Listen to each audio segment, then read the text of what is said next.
Avec moi, en ce moment même, un invité très honoré.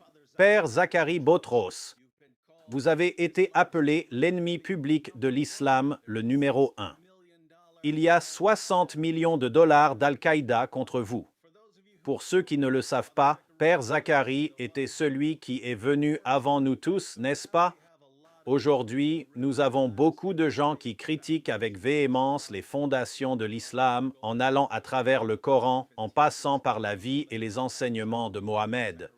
Mais Père Zacharie a été celui qui a commencé tout cela dans cette ère moderne.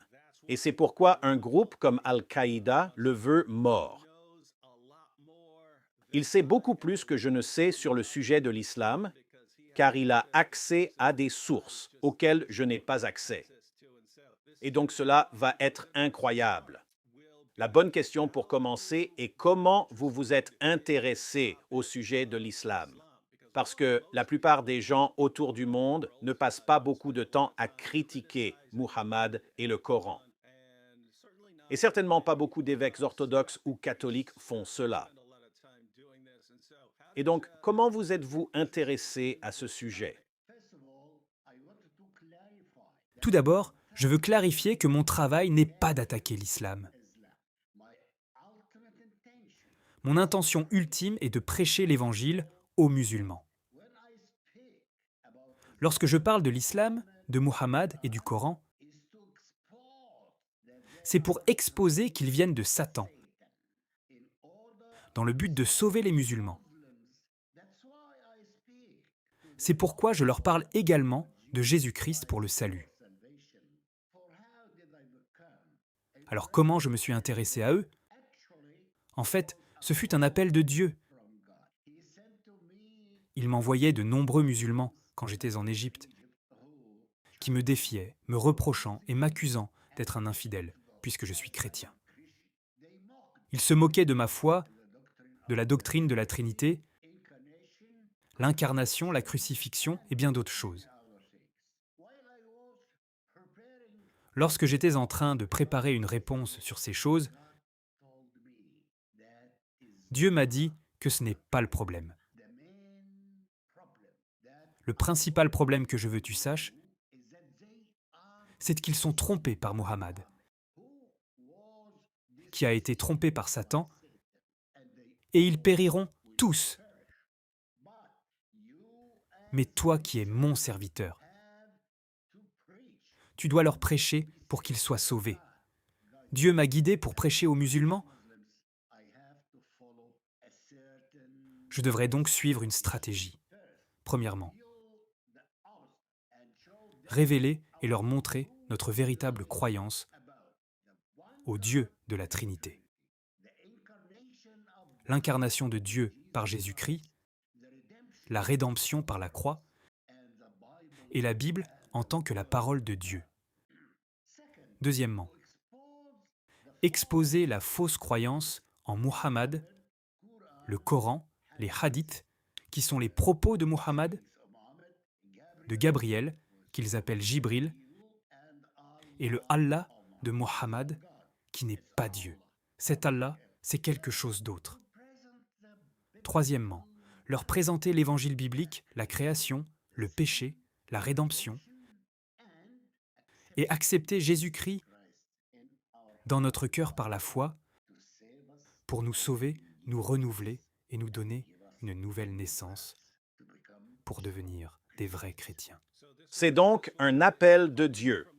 C'est vraiment merveilleux. Et encore une fois, pour ceux d'entre vous qui êtes nouveaux, puisque certaines personnes deviennent simplement intéressées par l'islam, pour ceux d'entre vous qui êtes nouveaux à cette idée, la raison pour laquelle Père Zacharie a eu une prime de 60 millions de dollars contre sa tête était d'avoir partagé cela avec les musulmans pour avoir obéir et honoré cet appel et de conduire beaucoup de musulmans hors de l'islam. Au point qu'il est devenu une menace massive pour les gens qui veulent garder les musulmans sous leur contrôle. Une chose qui se passe ici à l'Ouest. L'une des principales critiques que je reçois venant des chrétiens, c'est que je suis trop dur quand je parle de Muhammad et du Coran. Beaucoup de chrétiens disent qu'on devrait simplement prêcher l'Évangile. Nous devrions seulement prêcher Jésus. On ne doit jamais critiquer Muhammad ou le Coran, car cela va heurter les sentiments des musulmans. Et ils ne nous écouteront plus. Ils n'écouteraient plus à nouveau les chrétiens si l'on critique Muhammad et le Coran. Alors les chrétiens, ici, en Amérique, ont-ils raison lorsqu'ils disent qu'on ne devrait pas critiquer Muhammad ou le Coran? C'est une bonne question. Écoute, on ne doit pas flatter les gens au détriment de la vérité. Une question. Jésus-Christ flattait-il les pharisiens lorsqu'il leur disait « Malheur à vous, scribes et pharisiens hypocrites, parce que vous fermez aux hommes le royaume des cieux. Vous n'y entrez pas vous-même, et vous n'y laissez pas entrer ceux qui veulent entrer. » C'est dans Matthieu 23, verset 13. Pas de flatterie. Les dirigeants musulmans disent des choses comme par exemple que le Coran a été parfaitement préservé et qu'il n'y a pas eu un seul changement nulle part dans le Coran. Mais lorsque je lis ces livres, je trouve dans les sources musulmanes où ils parlent des changements tout le temps, de chapitres entiers du Coran perdus, des versets perdus. Aïcha parle de moutons mangeant des versets qui ne se trouvent plus dans le Coran. Et je sais que les érudits musulmans, les leaders musulmans, ils savent cela, ils ont lu ces sources, donc ils ont cette information. Qu'est-ce que vous voudriez que ces musulmans sachent sur le Coran? Quelle information aimeriez-vous partager avec eux sur le Coran? Parce qu'ils ont des croyances fausses sur le Coran. Quelle est la vérité? Je veux que les musulmans sachent que Muhammad était un faux prophète qui fut trompé par Satan. Et Satan l'a guidé toute sa vie, quand il était sur terre. Muhammad a été trompé par Satan, qui lui est apparu, qui lui parlait et qui guidait son chemin. Il a donc trompé Muhammad, et Muhammad a trompé tous les musulmans. J'ai de nombreux épisodes, tu sais, mes programmes sur le Coran. Pas moins de 40 épisodes sur les erreurs du Coran. Les erreurs scientifiques, les erreurs historiques, les erreurs géographiques, les erreurs théologiques et des erreurs grammaticales, des erreurs de langue arabe. Comment un livre venant de Dieu peut-il être ainsi rempli d'erreurs? Il n'est inspiré par Dieu. C'est inspiré par Satan à Muhammad pour le tromper et toutes les personnes. Et Satan travaille contre le Christ. Puisque Dieu s'est incarné en Christ, Satan a imité cela. Satan s'est lui-même incarné en Muhammad. Pour vous, musulmans qui regardez, il y a de nombreuses histoires que vos dirigeants ne vous disent pas. Et la seule façon dont les musulmans apprennent ces histoires sur votre prophète, cela vient de nous, puisque nous sommes les seuls qui vous le diront.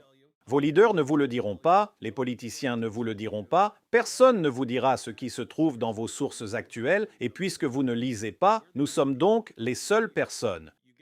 Vous vous mettez en colère contre nous pour vous l'avoir dit, mais nous sommes les seules personnes qui en fait vous disent ce qui se trouve dans vos sources. Est-ce un langage dur de dire que Muhammad fut conduit par Satan ou quelque chose comme ça? Mais si vous lisez vos sources, vous comprenez pourquoi. La première impression de Muhammad sur ces révélations était qu'il était possédé par un démon. Muhammad affirmera plus tard être la victime de magie noire qui lui donnait des pensées délirantes et des fausses croyances. Et bien sûr, il y a les versets sataniques où il a admis qu'il avait transmis des révélations venant du diable. Et si vous, les musulmans, vous lisez le processus de comment Muhammad a reçu ces révélations, cela ressemble à quelque chose venant d'un film d'horreur, où il tombe sur le sol, sa peau change de couleur, il commence à suer. Cela ressemble à quelque chose comme une possession démoniaque. Encore une fois, vous n'obtenez cette information que par nous.